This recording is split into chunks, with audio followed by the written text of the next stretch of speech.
અમદાવાદમાં બુટ્ટી ચોરી કરતી ગેંગ ઝડપી લેવાઈ છે। 1.15 લાખના મુદ્દામાલ સાથે 3 આરોપીઓની ધરપકડ કરવામાં આવી છે।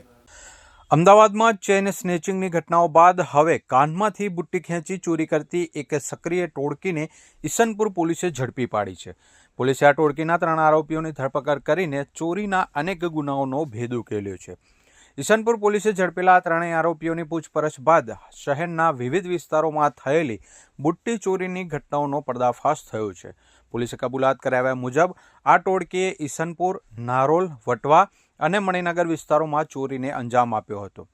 પોલીસે આરોપીઓ પાસેથી ચોરી કરાયેલા સોનાના દાગીના સહિત કુલ રૂપિયા 1.15 લાખનો મુદ્દામાલ કબજે કર્યો છે અને વધુ પૂછપરછ હાથ ધરી છે। આરોપીઓ ઝડપાયા હોવા છતાં બુટ્ટી સ્નેચિંગની વધુ એક ઘટના શહેરના મણિનગર વિસ્તારમાં નોંધાઈ છે। મણિનગરના મીરા સિનેમા 4 રસ્તા નજીક 2 તસ્કરોએ એક વૃદ્ધાને નિશાન બનાવી હતી। બંને શખ્સોએ વૃદ્ધા પાસે સરનામું પૂછવાને બહાને વાતચીત શરૂ કરી હતી અને તકનો લાભ લઈ તેમના કાનમાંથી બુટ્ટી ખેંચી લીધી હતી અને ફરાર થઈ ગયા હતા।